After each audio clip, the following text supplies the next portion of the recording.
I want you all now to cast your minds back to the 29th of July, this summer just gone. 3 names in particular. BB King, age 6. Elsie Stancombe, age 7. Alice Aguirre, age 9.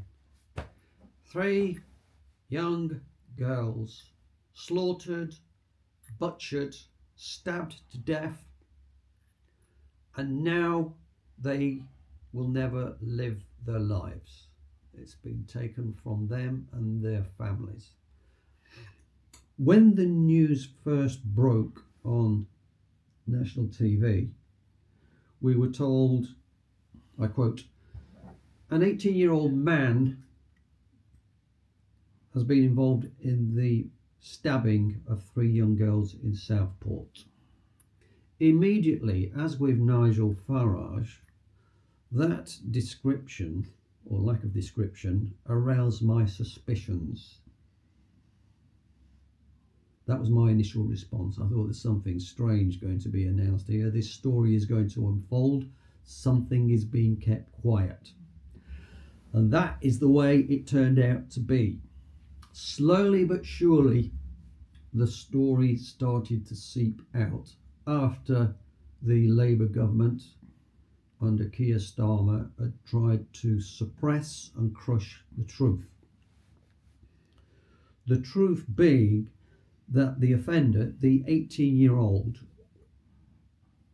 youth, was called Axel Ruda Kubana. He was in fact the son of 2 Rwandan asylum seekers 18 years ago who were allowed to come from Rwanda, obviously, and to settle in the UK. They settled in Cardiff in South Wales.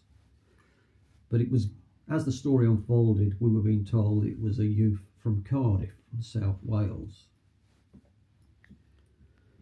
Then it seeped out that Nigel Farage was basically right. He almost called it spot on, which is these were not what we would describe as white, indigenous British people.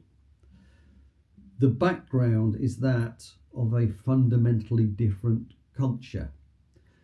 Now, the do-gooders, the liberals in the UK, the likes of James O'Brien on LBC Radio, would argue, well, this Axel chap, he was actually born in Cardiff, therefore he is British. My response is, no, he's not British. He does not have the British culture pumping through his veins. He does not have the history of his ancestors who were brought up in Britain pumping through his veins. He's basically somebody who was born here of asylum seekers from Africa. The fundamental difference being it's not about the colour of the skin, it's about cultural differences. And normally you don't get an 18-year-old white indigenous Brit going to a small village just outside Southport and invading a nursery to butcher. That's what he did, 3 young girls. That is not normally the way our indigenous people will act. But that's what happened in this case. This means the government, Keir Starmer, is trying to suppress such events. He wants to continue promoting this mythical idea that we now live in a wonderful, all singing, all dancing, happy, multicultural Britain, when the truth is far different from that. In the major inner cities, London in particular, places like Birmingham, multiculturalism has resulted in hellholes being created. My friends down south in London, they now are too scared to go on the streets at night. and that is the case in other cities. They have become no-go areas and they're unsafe. And that's happening in the face of our police not doing their job of policing our cities and our towns. It's as if mayhem has been unleashed and we're going to hell in a handcart, basically, because it never used to be this. No, we never lived in utopia, and utopia doesn't exist. But a safer, much better society can be created and can be maintained if the willpower, the commitment is there to do it. And that means essentially the police not pursuing unfortunate people over the internet who've made a comment that could be labelled racist by nature, and they're going to go out and track down that person and throw the book at them when they just made a throwaway comment, while real criminals get away virtually, literally, with murder. Myself, in such instances as with this Axel Ruda Cubana, I would argue, and I know that many people watching this will agree with me, not all of you, but many of you will agree that we should reintroduce the death penalty as the ultimate deterrent.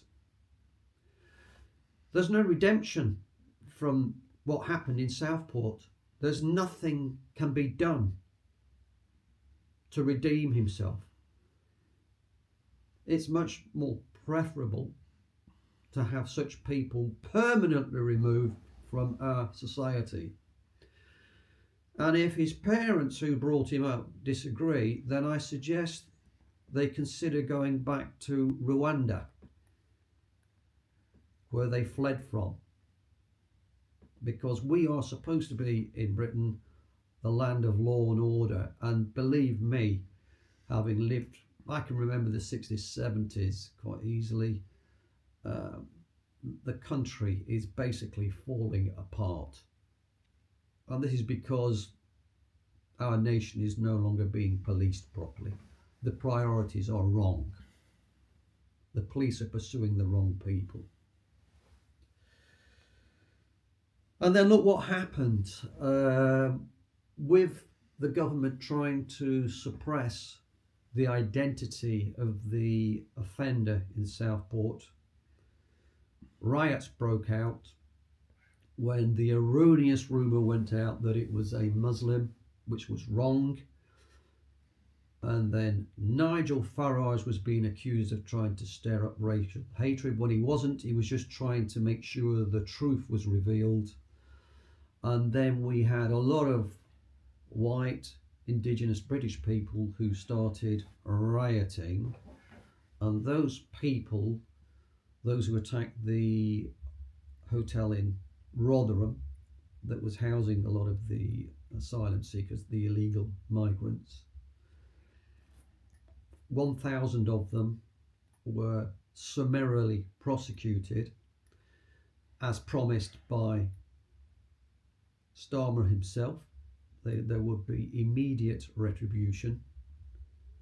One of those chaps, Peter Lynch, 61 years old, a grandfather, was taken into custody for screaming out, I'll quote this, "You are protecting people who are killing our kids and raping them."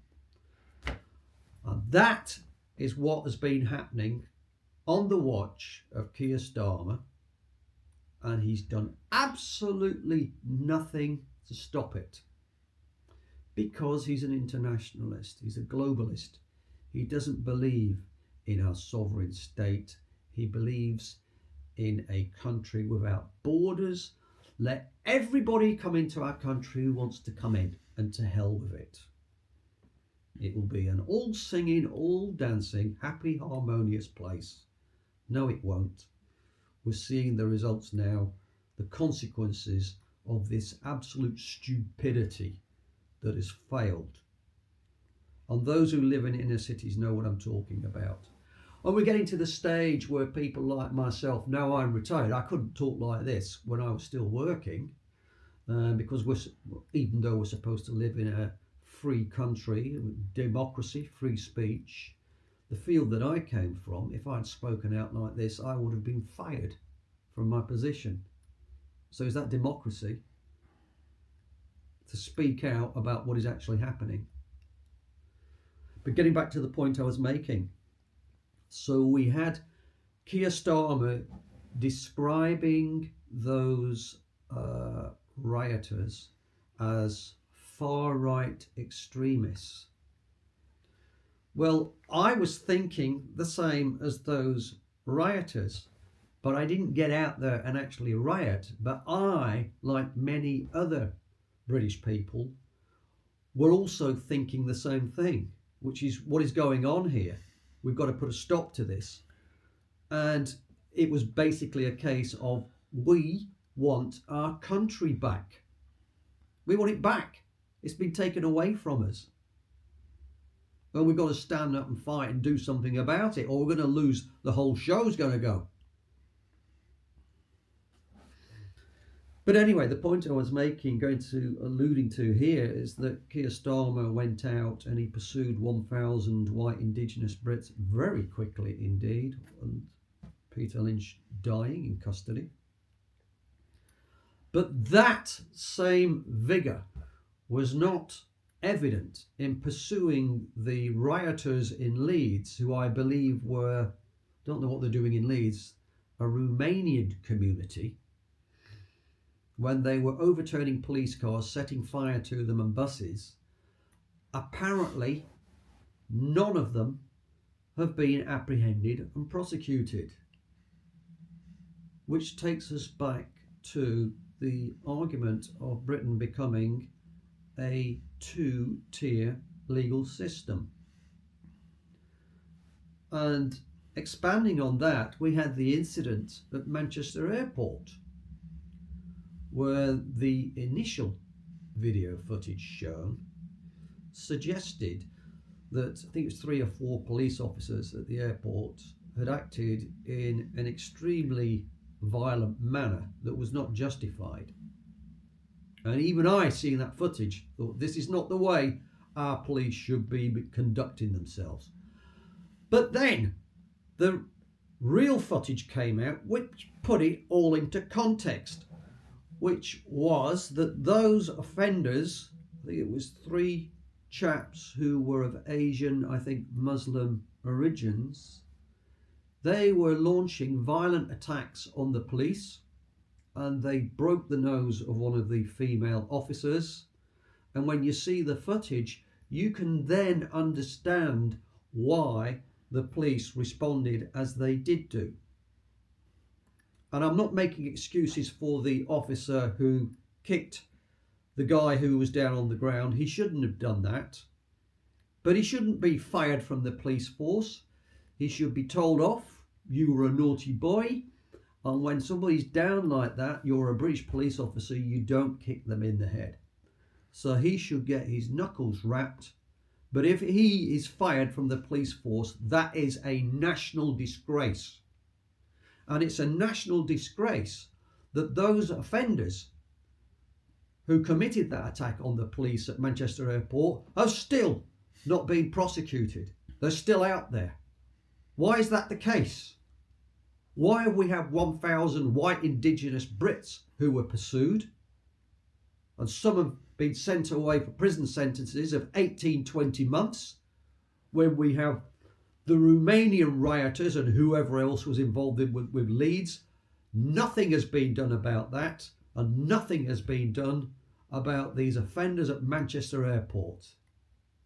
It's an absolute outrage. What is going on?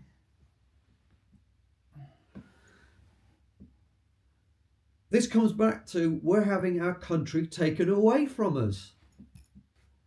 Allow me to elaborate on that, about us having our country taken away from us.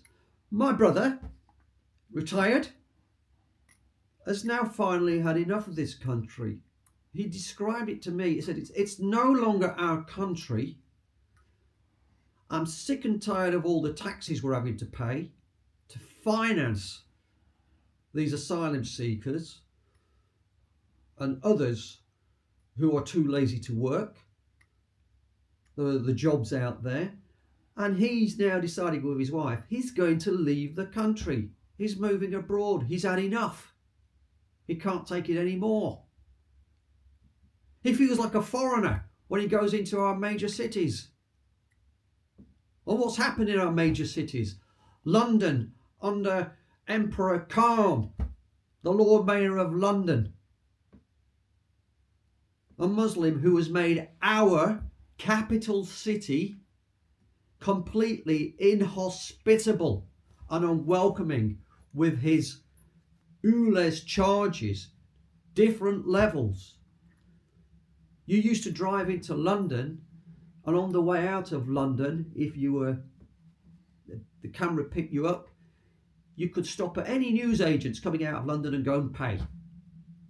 Now it's all got to be done by internet. So if you haven't done it by a certain time, the £6 or the £10 can become £100 fine. Where the hell did this ever come from? Most people don't want this.